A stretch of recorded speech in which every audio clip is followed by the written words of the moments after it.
this presentation has to do with a dissertation I worked on in between 2010 and 2014, and it really goes into analytics and why data and the surety of data is very, very important. So that's kind of the reason and the rationale behind the analytics that we're going to go through. So as with everything, analytics is key to the successful assessment of any kind of safety data that exists. So with that said, let's move forward. Okay, so the learning objectives for the present for my speech today are these 7. First, we're going to talk about the OSHA Data Initiative. What's their mission? What do they do? Secondly, we're going to analyze those metrics utilizing the OSHA Data Initiative's data. And then we're going to look at the ODI data, the OSHA Data Institute data, and we're going to assess it and use that data in the research and understand what some of the proposed changes and some of the changes I had suggested to the OSHA Data Initiative to do. And then I want to go through some of the conclusions that I'm able to draw from this and that you can draw from this today. Before I begin, I really want to talk about the difference between causation and correlation. Causation, understand that there's a lot of things that can be correlated. Like, the majority of the accidents that occur, when driving an automobile occur within 5 miles of your house. However, that in itself seems like, well, if I wear my safety belt within, 5 miles of my house, then I'll be safe. Well, there's obviously some correlation that exists there. But when you dig deeper and you look at the causation side of this, you realize that there may not be a cause and effect there. So even though within 5 miles of your home there are most accidents do occur, that doesn't mean that has any correlation. It has a correlation, but doesn't have any causation between the two. And that's important to understand. So there's a lot of things that we can correlate when it comes to safety to different items. However, is it truly caused by that? Is there causation between that? And that's basically what my research study had to deal with. So ODI stands for the OSHA Data Initiative, and it simply is a way for OSHA to go out, the U.S. government to go out and collect data from different organizations. Now, it has been limited in the past. In 2008, where the OSHA Data Initiative data was taken from, that data included 80,000 research subjects, 80,000 case studies on 3 different categories. Today, the OSHA Data Initiative has expanded because we used to do everything, snail mail via paper, but now they've created a way where we can electronically do it, and or at least that was their goal. And so that has helped us tremendously in the collection of data. However, it's important to understand what this data represents. So the research findings were an analysis of mishaps. And notice I didn't say accidents here. I said mishaps, meaning there is no, by chance occurrence, right? There's a cause for everything that does occur, even if it's, down the road root cause. We looked at mishaps according to organizational type, ownership, and your revenue, and then numerous other factors like, I'll give one, 8A contractor, which is a minority contractor. Did they have a lower or a higher safety record using the EM 385? So that has been serves as the basis of my conclusion. My conclusions drawn from this data is based on the findings of my research. There were 3 different metrics that were measured using OSHA Data Initiative data. They're the TCR, DART, and DFWI. So you guys are probably already familiar with this if you're involved in safety. The TCR is obviously just the total number of recordable mishaps. That's what companies keep on their OSHA 300A form, and it just logs the total number of any recordable mishaps. That doesn't mean, recordable mishaps could be anything from somebody, getting killed to someone cutting their hand. The key here is that they have to be recorded, because if they're not recorded, then they're basically the data is not included, and that's one of the problems with some of the data that exist. DART obviously stands for the days away, restricted, and transferred, as indicated on OSHA 300A form. So essentially, if you take the DART and the DFWAII and you say, okay, what do they represent? Well, TCR represents the number of recordable mishaps. DART represents the severity of mishaps. And I say that because the days away from work or restricted or transferred somewhere else indicate how severe that mishap actually was. So if you get something that's debilitating, it could be, years that are away from the work, restricted or transferred. If it's simply a cut on your hand, you could be returned back to work within, a day or two. So that's why we use that metric. The third one, DFWI, and it's the days away from work, and that goes on the same premise that the more days you have away from work, the more severe your mishap is. Now, obviously, there's some conclusions there, but that's essentially what the metrics that we looked at for ODI. So what we did is we used the data to identify trends and industry rates to assess, different organizations. And truly, the research study had to do with is the Engineering Manual 385, which is the Army Corps of Engineering manual, is that truly effective if we utilize that? Specifically, the Appendix A. And in Appendix A of the EM 385, it's simply an outline of how to develop a safety plan. Now, most of the people here know that safety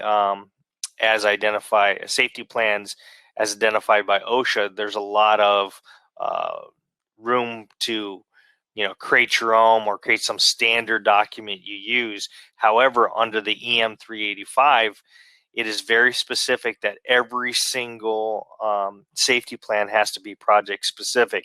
So Appendix A is simply an outline of what that safety plan should look like, and that's what was the founding question of this research was, is the safety plans utilized by the EM 385 truly effective at reducing mishaps? And then why that's important to me is my organization, ACE Consulting, we have done thousands of these safety plans.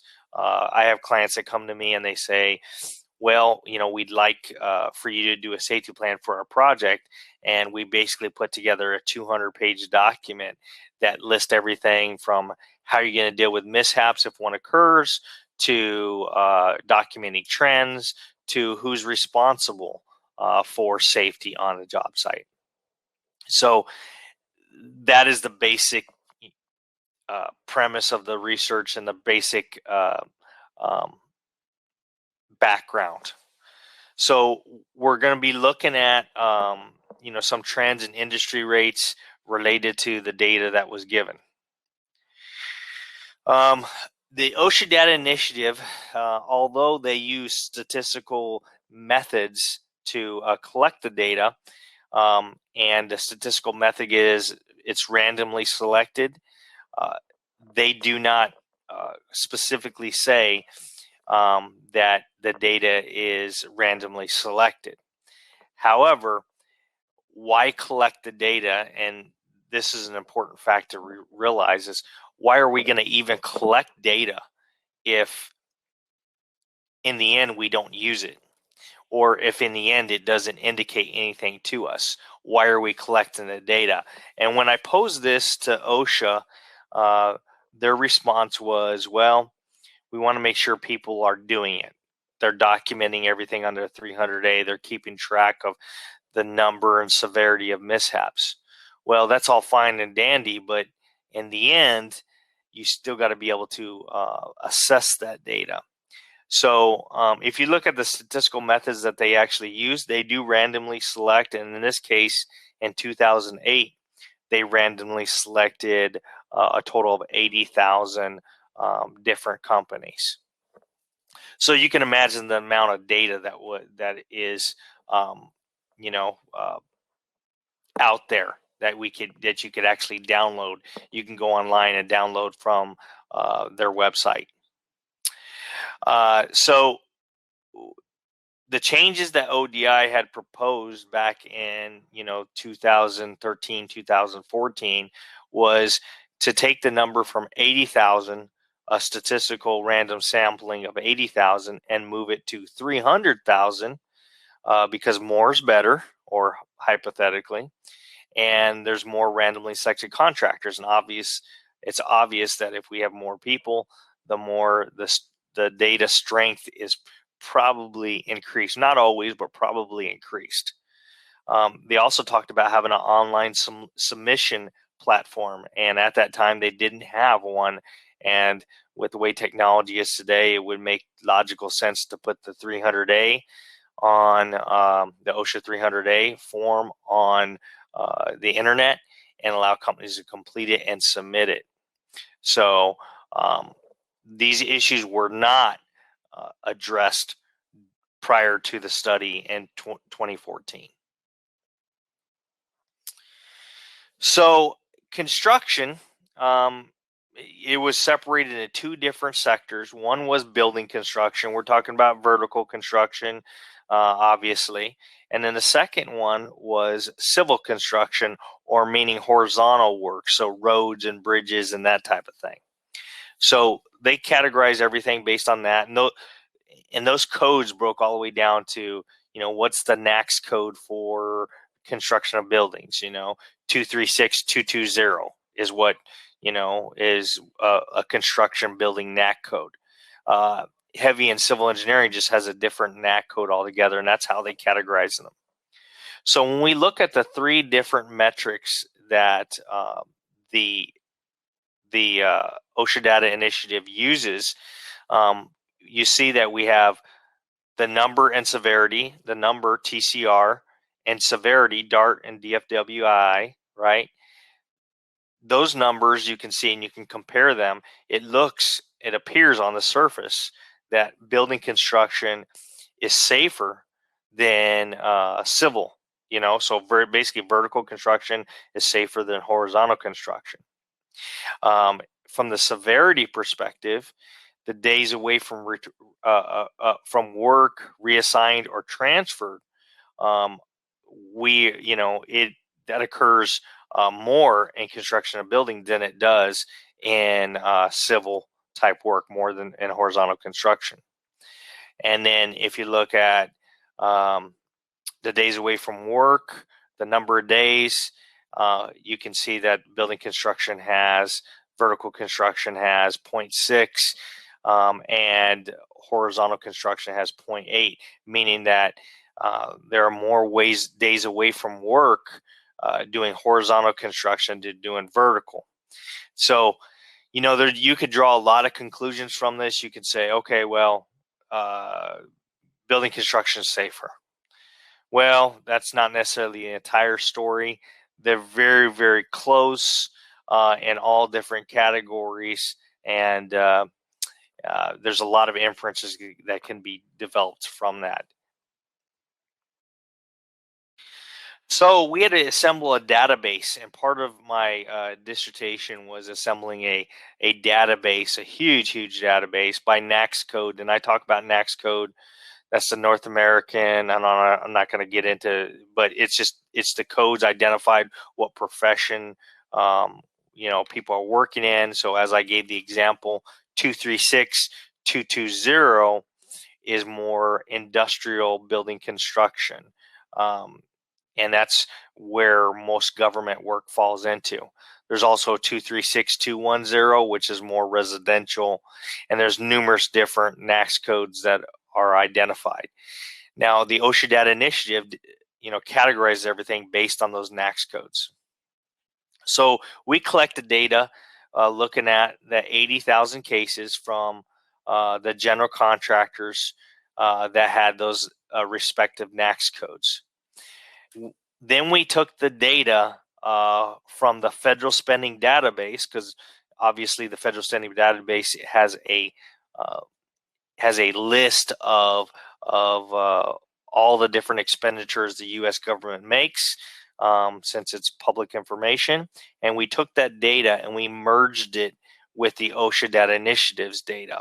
And that was important because there were some factors that we had to consider when we partition the different effects that the EM385 has on safety. So 2008 projects were extracted, and then they were also grouped by contractors. So you can see the database was a difficult thing to put together. It took about 14 months altogether to put this data together, and it was a massive undertaking to do so, which just begs the question: well, why is it so difficult to analyze? And that's something that OSHA needs to consider, especially if we're going to use this data to help us in the way we monitor safety.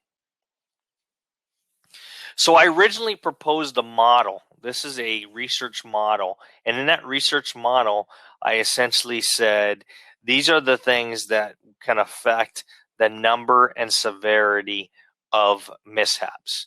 The first one is the EM385. Do they use the EM385 or do they not use the EM385? If you're not familiar with the EM385, it's simply just a safety manual. I call it the safety management manual, because it really doesn't rewrite the OSHA standards. It just puts them in a way where we can manage safety. So that was the premise of my dissertation: is the EM385 effective? So that was the first variable we had to consider. The second one was the region it was in, because we wanted to see if the region affected the number and severity of mishaps. If it's up north, if it's up east. So we broke everything down into northeast, southeast, northwest, southwest, upper Midwest, and lower Midwest, and that's how the regions were calculated. Next, we look at the revenue, the variable of revenue, because we thought, well, you know what? Maybe larger contractors are better at safety than smaller ones. And so if we look at the revenue they do, maybe that makes that, maybe we can find some type of statistical trend there. The next variable is the number of employees. Obviously, if you have a larger organization, you can have probably a more robust safety program. And so we wanted to look at if the number of employees affected that. Or on the other side, we want to look to see if you have more employees, do you have a greater chance to have mishaps and the severity is increased. The size of the company was something we also wanted to consider, whether it's small or large. We wanted to be able to consider that. The type of project, obviously, we had talked about too. We talked about vertical construction. We talked about horizontal construction. We wanted to see if there was any chance that the type of construction, the type of project affected that. We also wanted to look at the company type based on, how the company is classified, and what type of company they are. They're all general contractors, but They may be a corporation, an S corp, an LLC, a lot of different. We want to see if that was a factor. Do they? The next item was how do they solicit bids? Do they actually go out and negotiate contracts, or do they competitively bid? We wanted to obviously see if that variable affected the number and severity of mishaps. Disadvantaged owned businesses, that once again, we wanted to, there is, that is a factor that could affect the number and severity of mishaps. Now, disadvantaged contractors, that could be everyone from like myself and my company, a service disabled veteran-owned company, or it could be a minority-owned company. And we just want to see if that affects the number and severity of mishaps. So using this data set, using this proposed model, first thing that we had to do was we had to look to see if there was any type of, natural correlation there. And remember, I talked about before between the difference between causation and correlation. Well, causation obviously is this happened because of this, there's a cause and effect there. When correlation just means two unlinked, uncorrelated items are showing some type of trend between them. And I gave the example about the car. It does make sense that the closer you are to home, because you drive most at home, the greater chance you have to get into an accident. However, that doesn't mean that there's a cause and effect there. So after we went through and we did a correlation matrix with this model, we discovered a lot of the variables had no correlation whatsoever. And so there was no need to dig any further and go to the causation side, because if there is absolutely no correlation and whatsoever, then there's no chance for causation, right? You can't have causation without any type of correlation, although they're not mutually exclusive. So we created a final structural equation model looking between the number and severity mishaps and the use of the EM385 and numerous different other variables. So you'll see the final model there. So the final model, we took the EM385 as a factor. We took the region as a factor. We took the number of employees as a factor. We took the solicitation, whether it was negotiated or competitively bid. And then the last was whether it's a disadvantaged business or not. Now, I've gotten a lot of inquiries on why did you take into account the disadvantaged business? And I'll just say this, because most disadvantaged businesses are smaller in scale. Also, because they're disadvantaged, there are many people who enter the industry of construction, and through that, they may not have a background, they may not have any kind of knowledge or education in construction, but they are a disadvantaged contractor because of their minority status, or because they're handicapped, or numerous different factors. So we wanted to say, okay, well, maybe is there a knowledge gap there, or is there something there? And it was interesting when we did the actual research and finding out there is some type of correlation that exists there. That doesn't mean there's causation, but it does mean there's some type of correlation. So you can see we started the study, and I'm going to go back for a second here. We started the study with all these different factors, company type, revenue, all these different factors. But in the end, we found out that the only thing that had any type of correlation were these factors, these 5 factors that are listed there. So the results were from a quantitative perspective, did not show that there was a link between using the EM385 and fewer or less severe mishaps. And so you'd say, well, you did a lot of good research there, and you determined that using this guide does not, help reduce the number of mishaps. If you ever worked in the federal world or, of construction, you understand that this document, this EM 385 and the subsequent Appendix A accident prevention plan, that is a lot of work and effort and a lot of preparation for safety. And logic would tell you, although research is not logical sometimes, logic would tell you that there is some type of correlation, because the more safety planning you do, the more you look at safety before you do it, the number of mishaps and the severity should go down. So why isn't it?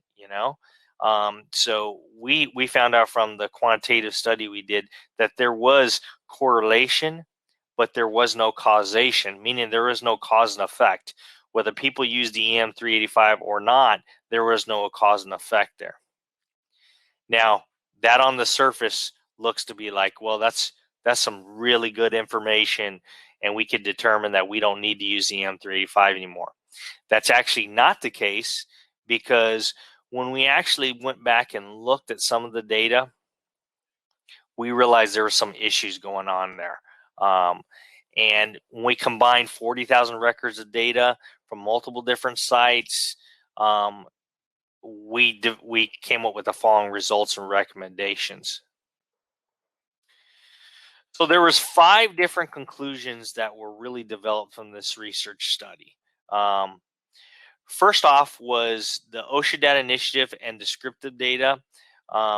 We think that it's important that there needs to be more data collected. The OSHA Data Initiative, collects a lot of good data, but more data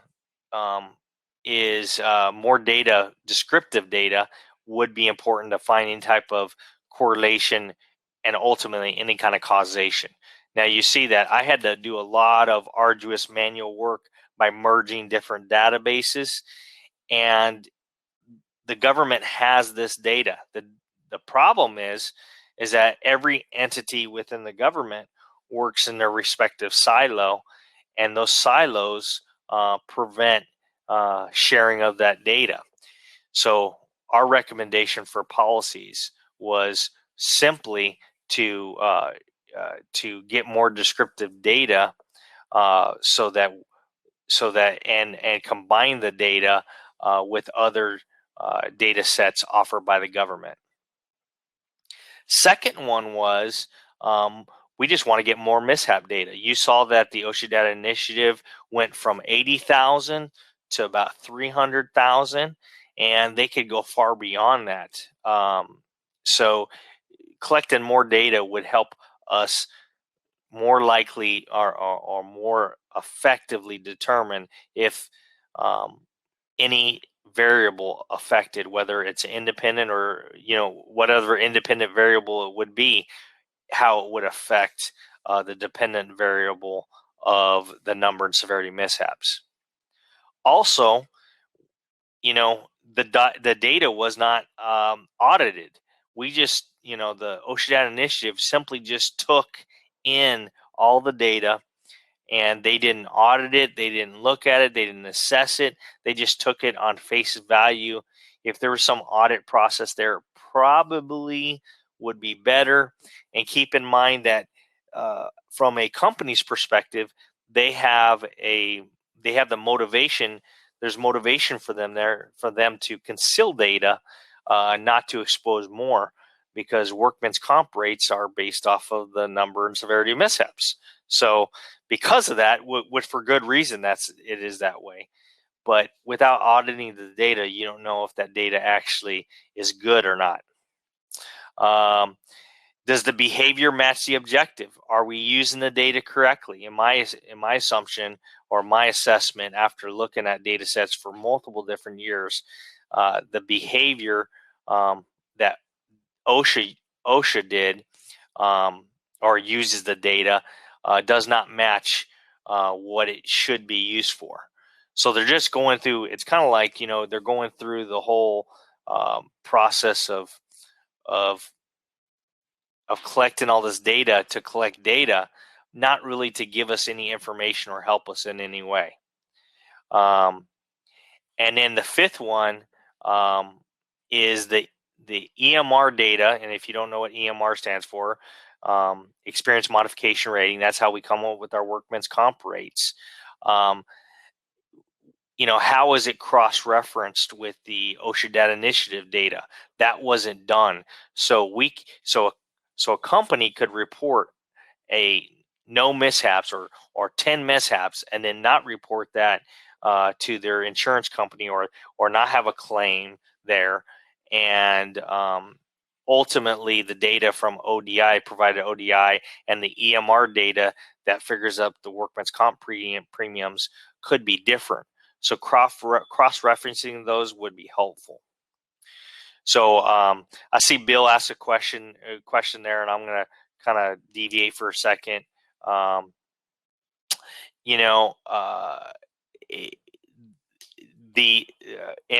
DJ just piped in. I'll just address it later at the end. So those were the 5 different policy recommendations that I had made to OSHA based on the data analysis and research study we've done. So further research in these areas had to do with anything from doing case studies to doing this research study again when ODI data was collected. Do some further research on the accident prevention plan. Look at the behavioral aspects created by EM385. That's a big push in the safety world, as everyone here probably already knows, is behavioral-based safety is important, is probably one of the driving factors in a safety record.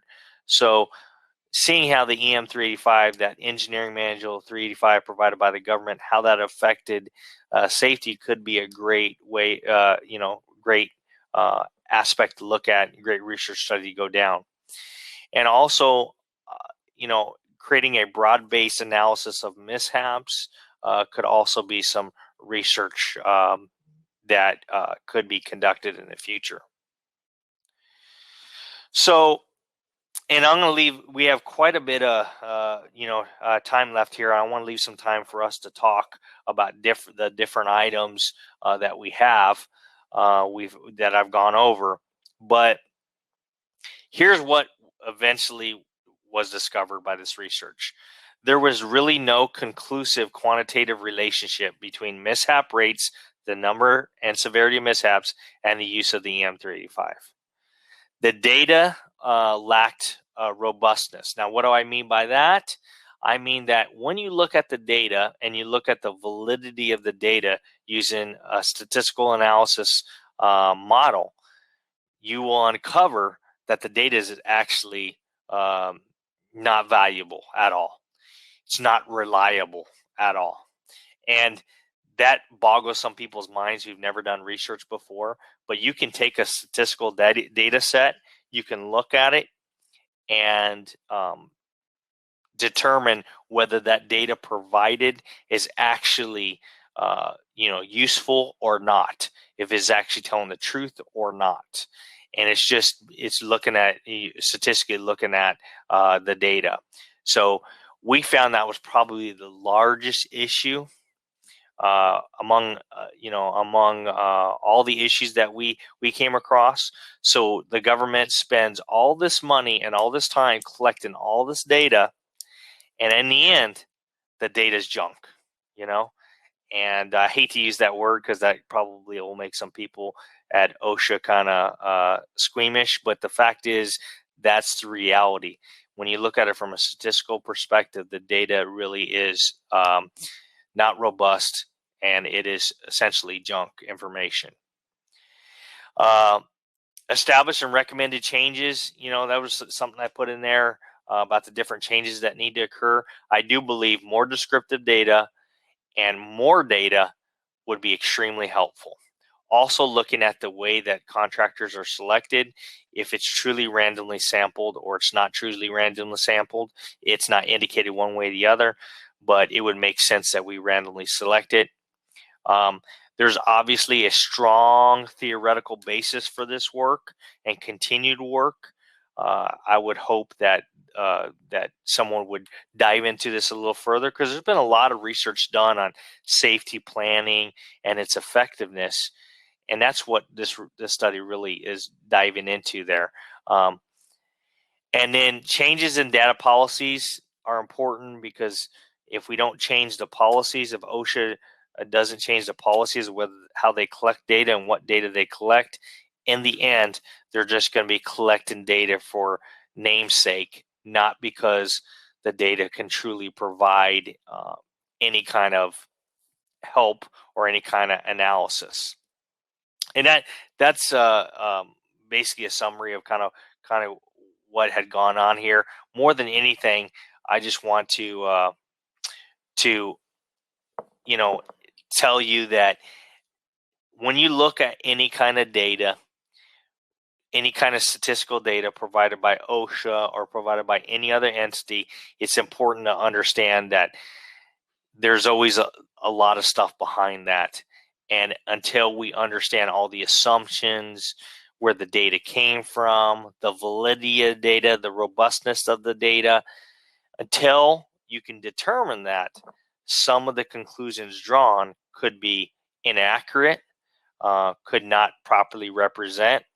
Me, myself, after spending years working with this, I still believe that safety planning and the use of the EM385 reduces the number and severity of mishaps. However, it hasn't been able to be proven yet. So that's kind of what I had today. A couple of the questions, and we want to go to the question and answer session here. First off, Bill, and by the way, I know Bill White. Bill White's a good man. My company has done work with Bill White in the past, and we developed a good relationship. He asked me, kind of what we do as a company, and we really have 5 different sectors of our company. We have construction, facilities, pre-construction services, field operations, providing people, and security. And we also have something called ACE Academy, which provides training. I went down this road back in 2007, 2008, when a friend asked me to put together an accident prevention plan at an Army depot for they were doing weapons demolition, and he asked me to put together a accident prevention plan for a facility they were building there. And that kind of led to my discovery of all these different items that we have, whether we're doing plans, accident plans, or quality control plans, or schedules for projects, or providing field staff like superintendents, quality control managers, site safety, and health officers. Bill asked, what data should we collect? I think the TCR, well, first of all, there's 2 different types of data. The first data is the independent variables, right? And then you have the dependent variables, okay? So what data should be collected? In the end, we still need to be collecting the number and severity of mishaps, without question. There can be a greater breakout of that data. When you look at the data set altogether, you're kind of disappointed, because you expect to have more data per individual contractor. So obviously, there could be more data collected, but the number and severity of mishaps is good. TCR, DART, DFWI, those are all good metrics to base some of the research on. However, in looking at all the independent variables, it would have been great if you looked at the first model that I developed, when we looked at the amount of revenue and all the different factors that could affect safety. If we could collect all that information and it be valid, that's the key here, is that the information is valid, it's usable. That's the biggest problem. We collect a lot of that data, but it may not be usable. So that's a good question, Bill. Now, in your research, you say there's 300. DJ asked a question. She asked a question that there's 300,000 companies will be selected. How do you base the companies for this information? So in the future, what they've done is they said, okay, it's easier for us to collect data. So let's expand the amount of data we're collecting. Instead of just 80,000 people or 80,000 companies, we're going to collect 300,000. The companies are all categorized based on, what they do, what sector they're in, and because of that, they once again they go back to the NACS model. Now the problem with that is that you could have one company that works in 4 different sectors. Take my company for example. We work in construction, we work in facilities, we work in training, we work in security services. All those different entities, all those different sectors of my company, all have different NACS codes. So out of that 300,000, you may only be able to collect, half of that, or a quarter of that actually applies to, maybe the construction industry. DJ went on to ask another question. She said, what concerns do you have for passing of recreational marijuana for safety in the workplace? Concerned about manufacturing in-house and having workman's comp go sky high due to this passing. Well, that's an interesting one. First of all, from a reality perspective, the reality is I cannot imagine, based on legislation passed at the federal, or I shouldn't say passed, proposed at the federal level and passed at the state level, legalization of marijuana will occur recreationally, will occur. I don't think that there's any question that we will eventually get there. It's just a matter of when, not if. And there may be some people disagree with me there, but all you got to do is look around at the different states that already allow it. And you have Michigan and California where you can recreational use. Personally, I believe it's no better, no worse than having a beer. Now, how does that apply to work? Well, it's going to be a challenge, obviously, because it's a lot more difficult, or at least in my assessment, it's a lot more difficult to determine if someone is high rather than they are drunk. Different indicators to that, and how are we going to manage that? What kind of guidance? And I see that's one big issue that hasn't been kind of laid out. Is all right if we allow recreational use of marijuana across the United States. What guidance are you going to give to employers or employees related to that? Do they say, okay, you can't smoke and get high, within 6 hours, within 8 hours of work? How is that kind of laid out? And through time, alcohol has gotten there, but you see that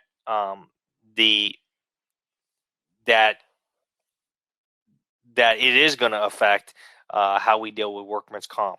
It is another factor that we have to consider.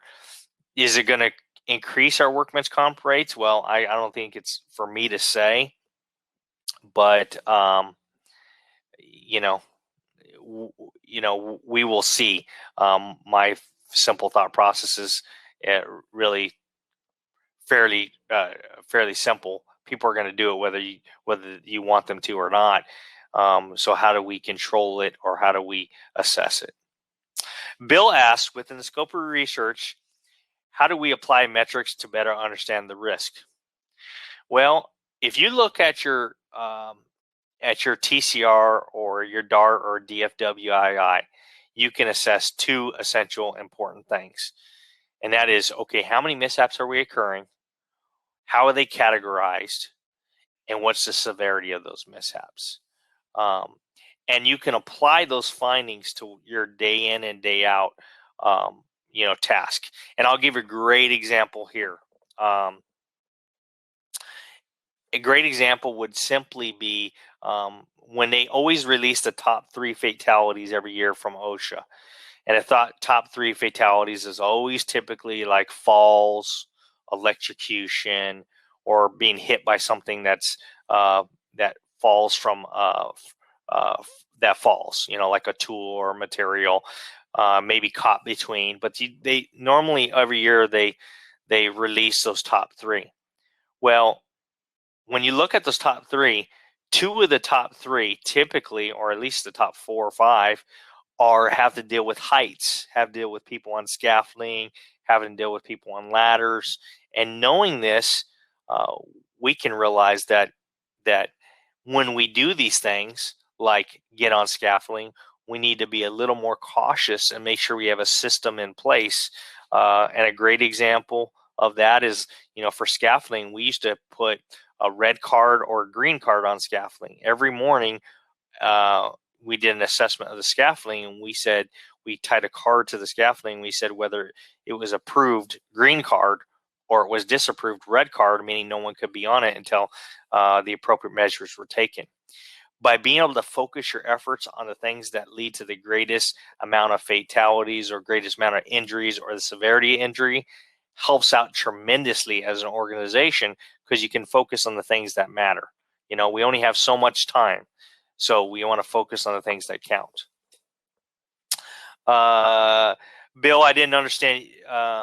WRT, with regards to marijuana, we can actually see, okay, well, now we can look at the data and we could say there's a company working in California, and they're only working in California where recreational use, or Colorado where recreational use has been used, has been in place for quite some time, and we can look at our mishaps actually occurring.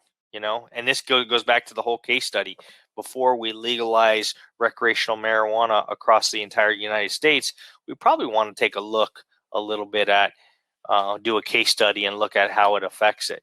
Once again, if you want to, logic would tell me that people are doing it anyhow. Well, maybe if you open it up, you could have greater use, and that's the big question, and how it affects it.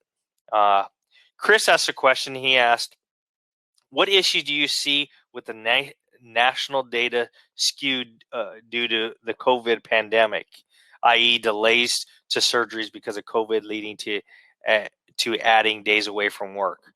That's an interesting one I hadn't really thought about.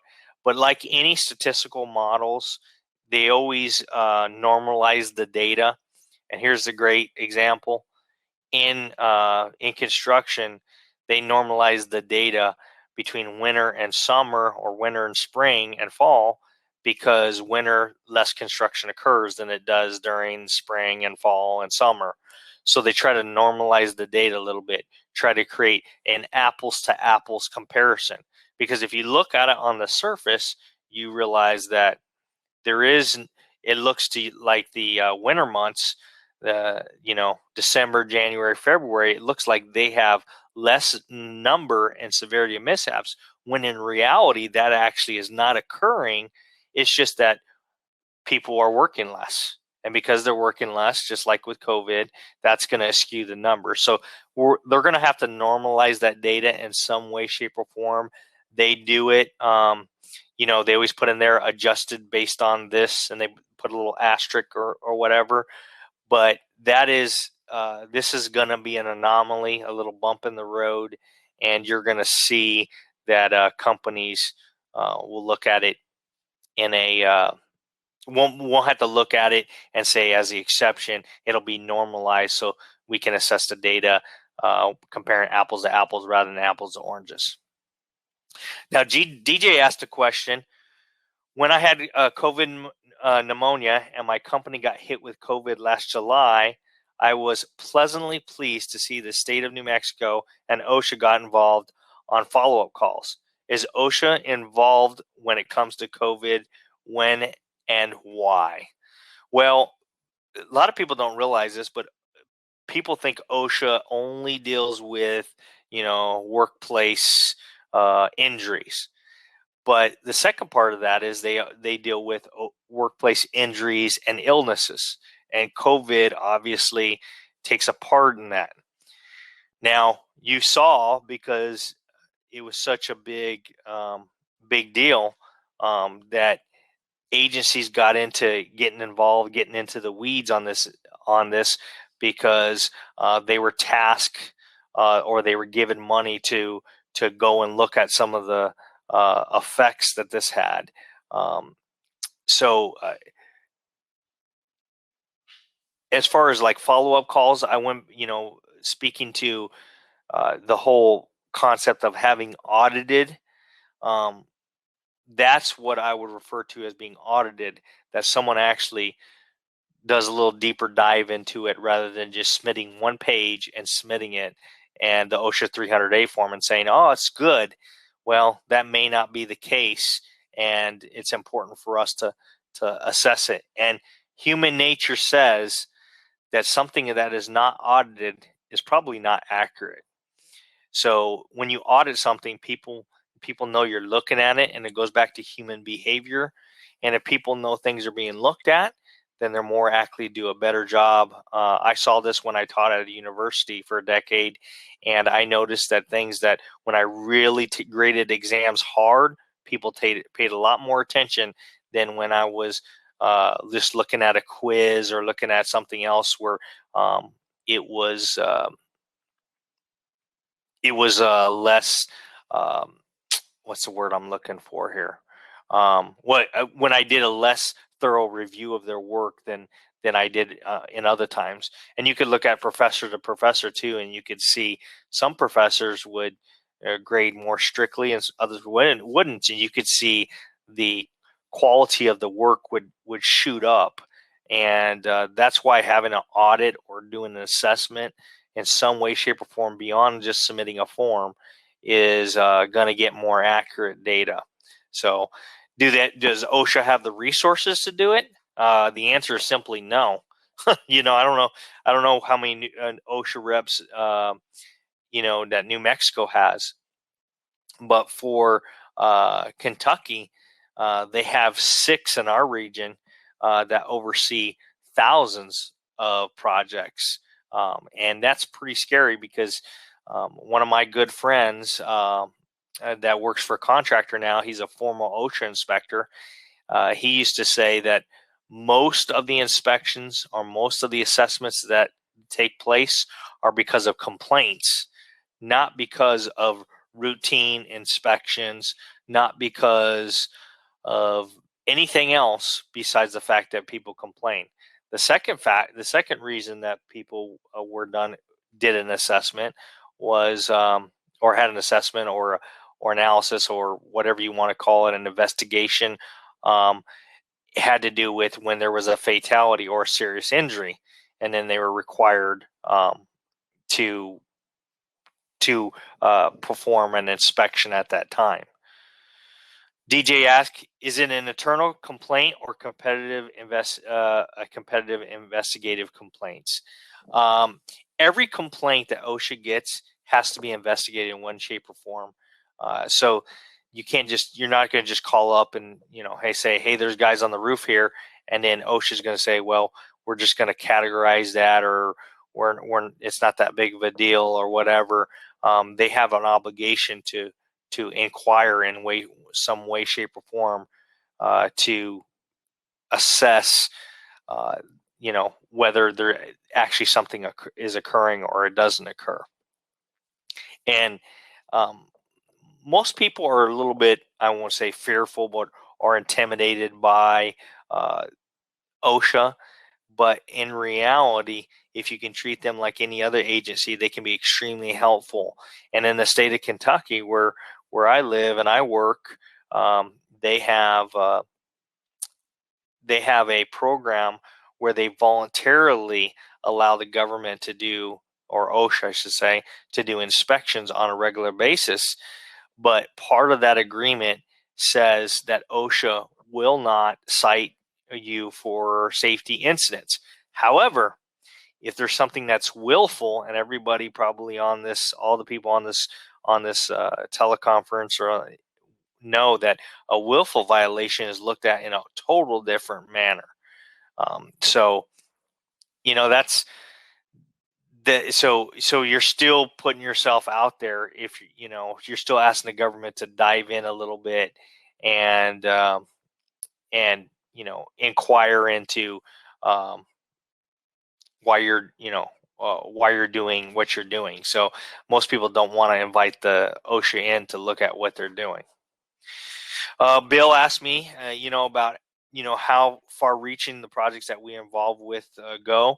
My company has done work everywhere from Italy to Greenland, uh, everywhere overseas, basically every state in the United States, and about 80% of our work comes from the federal government, which you can see why I was so interested on the EM385, because it's used, pretty exclusively by the government.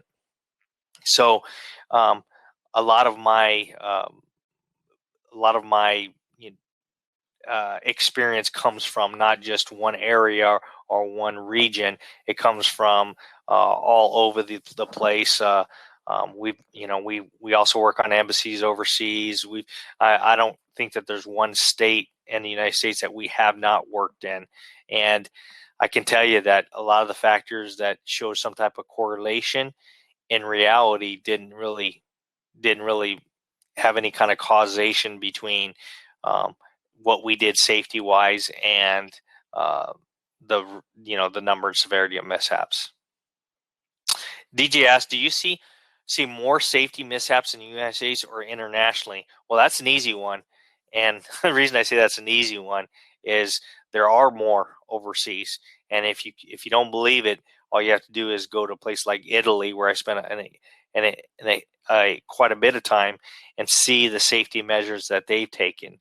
And the government, the U.S. government did a good job in realizing that safety is an issue. And if you look from the EM385 was created in 1941, and when it was created in 1941, it was 8 pages. So today, that documents over 1,000. We have a lot of safety procedures and policies in place, primarily, and although there's no research, primarily because we've had some people take some efforts to either provide us resources or do an analysis of safety. Some people will say that the creation of OSHA from the 1971 HR bill, which basically created that organization because Congress and the Senate realized, hey, we can't legislate every safety item, but we certainly can legislate having an organization to provide oversight, training, and management of safety.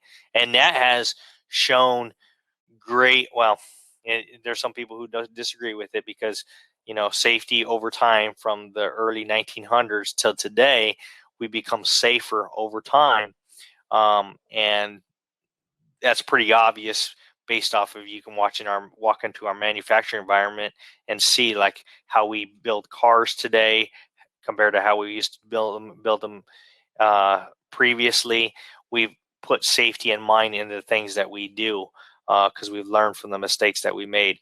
Internationally, I'm not exactly sure what the issue is, besides the fact that they may not just have the funds, because it seems to me that when I went and built embassies in places like Sierra Leone, which is in the western horn of Africa, there was a lot less safety measures in place, and I think it had to do with the dollars spent on monitoring or providing oversight. So they're worried about eating, not necessarily about being safe. So definitely internationally. So what type of companies do you see are setting the best practices safety procedures? We work with a lot of organizations, worldwide, and you would honestly think that larger organizations would be the ones that are providing better safety guidance and more robust, analysis of safety. But what I've seen is the small to mid-sized companies because of, kind of who they are, and the fact that a lot of them are owned, or small businesses owned by one owner, are more family type organizations. It seems to me that the procedures they utilize are, are more behavioral based, and are taken more seriously. And I'm not saying large organizations don't do that, but take a company like Turner, which is multi-billions of dollars, or Floor Daniels, which does like $10 billion in revenue a year. They have a safety program in place, and they focus more on policies and procedures than they do behavior. And I think behavior-based safety is really how you fix safety. So the DJ asked, can you share more stories about some mishaps that have been investigated and how to avoid things like that happening? So one that I was directly involved with is we were working on a PetSmart in DeKalb, Illinois, and they took two separate retail facilities, and they had a firewall, a concrete masonry unit wall, block wall, in between. They were knocking that wall down. Now that wall at that in those areas was 6 to 8 feet tall. Wasn't a real tall wall. Wasn't core field, so I had nothing inside of it. It was just the block laid, and a skid loader came up on one side of the wall and pushed the wall over, and about a 4 to 5 foot tall wall section fell on a worker. Well, when he fell, he got right back up. Didn't seem like there was any issues. He wasn't bleeding. No problems at all were apparent. But we sent him to the hospital anyhow, and 4 hours later, he died from internal bleeding. So it just goes to show you that that nothing is is what it seems totally. And you could have a small incident like that where only although 4 foot of concrete masonry units is heavy, it still didn't squash him, but on the other side of it, you had somebody die there. But I also had a guy who was working in an elevator shaft who tied off to the metal structure above an elevator shaft for the roof, and that structure failed and drug him down 29 feet to the bottom of the shaft. And ultimately, all he walked away with was a sore back and a scratch on his head. So, that it doesn't always make sense why things occur. But once again, I go back to the research I done and what I have learned by looking at the OSHA Data Initiative, and that was simply that we need to focus on the right thing. So focus is key. I know when people are off the ground greater than 6 feet, that the chance for someone to get killed increases substantially.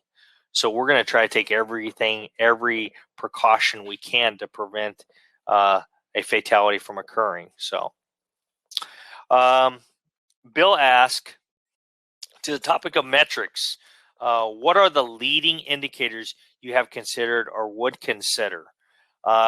Basically, whether I think that the three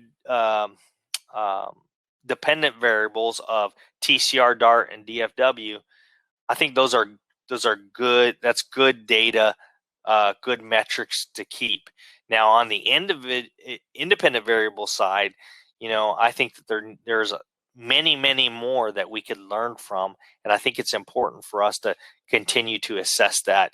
And I believe personally that OSHA should have an ongoing research function which does nothing but does that assessment. DJ ask, when done with case studies? Oh, sorry. She had other questions, but Bill went on and asked why we cannot continue to drive change solely based on consequences. And that's a great question. And Bill, if you could ever figure that out, you probably could, make billions of dollars. So behavioral-based safety is really focused on, that we're not just, punishing people for acting safely. we're encouraging people to act safely through many different mechanisms, like a reward or incentive program. Uh, the federal government has a good program in that they assess contractors that do work in the federal arena in a lot of different categories. They do their assessment, and one of the key assessments is safety. So if they have a fatality, they're automatically given a poor rating automatically. And some people could say, and some people will argue that that doesn't make sense because not every mishap leads to is there a reason behind it? It just happened. Well, anybody who's worked in safety or anybody's been around safety understands the concept of root cause, and there's a root cause for every mishap that occurs. Every mishap I've been aware of, every mishap OSHA has ever investigated, there is some type of root cause involved there. And it's important when you look at root cause um, is looking at some systematic issues that are creating, like I referred to internationally there. International, one of the reasons I think that safety is so much, and international is probably too broad of a description to put on it, but places like India or places like Africa, where I have worked in the past, what causes them to be less safe than in the United States? And I'll simply say, because we've created a behavior. We've said this is an acceptable behavior. And we've done that through training, through accountability. And one of the items that OSHA has on their plate, they keep on talking about, and you see these reports come out, when someone willfully goes out and tries to do something in an unsafe manner, how does, are they responsible? If you're an engineer and you build a building and then a roof falls down on somebody, you lose your engineering license, right? You could also be sued, civilly, and you could be charged criminally if you did something egregious. However, when it comes to safety, we don't have the same type of standard for, like, say, construction managers or project managers on the job site, or foreman or superintendents. We don't have that same standard of accountability that comes down to, both not just adverse consequences like, a criminal violation or a civil violation. It's taken. It's not considered unless it's an egregious. I heard I read a story in E&R about a guy who told these people to get into a trench in New York, and they got in the trench, and the trench caved in on them, and that was it. It was determined that was a willful violation. He was aware, he was a competent person by OSHA standards, which means he had the training and experience to determine whether he should have had some type of shoring in place, but didn't, and he chose to do it anyhow. He was actually, the New York State actually criminally went after him, charging him, trying to basically take his liberty away from him as a consequence for doing that. But those don't happen across the board. But we have really created a culture, and it's not perfect, but we've created a real good culture of the way we conduct work. Another place that is really good, that's created a good behavioral based culture, is Japan. So if you look at some of the things that they do, they have some beliefs. You ever seen the movie Gung Ho, which takes us way back, where they were basically had a Japanese car company come to the United States and try to build cars. Some of their trends and stuff, and some of the things that they did seemed like crazy to the American workers. Like, every morning before they start work, everybody stands there and stretches. The other thing is, like, you'll see them when they wear hard hats, they'll have bands around the chin straps. When in America, if you wear a chin strap on a job site, you probably get beaten up because everyone says you look funny, but they've created these standards that people just kind of comply with.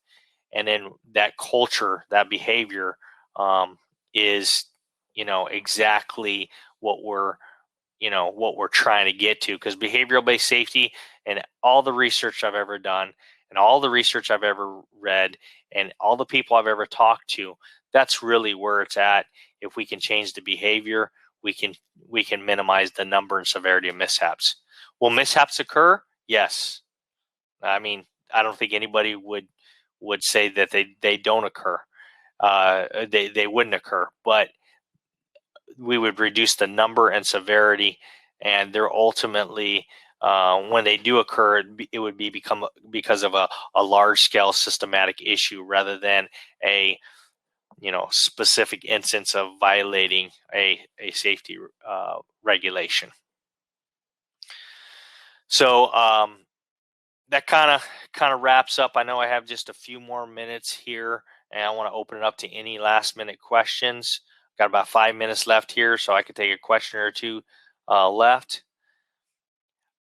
I can tell you that in my career, I started in construction in the early 90s, and then to now, I've seen numerous different ways we conduct safety today that are based on the behavioral based model, and that's a good thing. And the one great thing about using that EM 385, the way the federal government uses it, is it creates a culture of safety.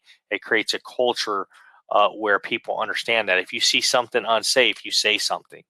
If somebody's doing something unsafe, you stop them. That's an important facet of that program. So my last words I'll have to you here for you today is we have a lot of information available to us via the internet. Let's take that information and let's make sure we make our organizations safer by using that information, as I gave the example with falls there. Okay, so we know if people work on the heights, it's there's a potential for a fatality, and we want to make sure we take the precautions necessary in order to protect our people. And even beyond that, it's not just workplace safety that matters. It's also safety in the home, and that kind of leads to the question of some of the best practices people have. One of them is that safety doesn't end when you're off, when 5 o'clock hits, when business stops. Most people, probably the safest place to be, and actually I've heard numerous different people say this from OSHA, the safest place for you to be at any one point in time is at work. It's not at home. And the reason is because at home we somehow think we're invincible, and we go out and weed eat with shorts on, and we don't wear safety glasses. We don't do those things because we haven't created that culture at home like we do within companies or within the actual work that takes place. One other thing I will say is making sure that your safety plans and your job hazard analysis and all those individual items are done for every specific, instance you have, every specific project you have. Me working in construction, I can say every project is unique. Not one safety plan is good for another project. They're all specific, but also same thing could be said for the manufacturing environment that you work in. You want to make sure that what you do day in and day out is truly reflected in the way you manage safety. And it's as simple as doing and redoing job hazard analysis on a regular basis. In the world of federal construction, we call it the activity hazard analysis, where we analyze every activity and we look for hazards and look a way to mitigate them. So Bob asked, responsibilities and ability to stop unsafe work is crucial in every workplace. I would 100% commend that. I used to have a commanding officer in the service that would actually walk on a job and not wear a hard hat. And he did that for a reason. He wanted to see if anybody would stop him because he was the top guy. And having a culture where everybody understands you have an obligation to stop work. So, as far as best practices go, I say more than anything, make sure you're, safety. You do an assessment on a specific instance or a specific project, specific work environment. Make sure you do those and do those on a regular basis. Make sure you create a culture of safety. You create a culture of safety because of what you do every day. You come in, do a 5-minute safety lecture in the morning. You push out safety information on a regular basis. You have somebody assigned and you put resources towards that. Safety does cost money, but so does, people getting killed, and so does people getting hurt. And the consequences of those are far more severe than paying for some PPE, or paying for a different way of going at things. And looking into the future, I think the future is going to really going to lean us in the direction where we try to, take people out of those hazardous areas and use more robotics and more technology to help us in that. And that's all I have for today. I thank you guys for listening to me. If you have any questions, I will. You can go to the expo function, look at our website and the place we put up, and contact us. So thank you so much, DJ. Thank you so much, Bill. Scott, I think you did a great job, and thank you so much for sharing the policies and all that in-depth research, and and all the conclusions and the recommendations, and sharing the best practices. I hope all of you are learning out there, because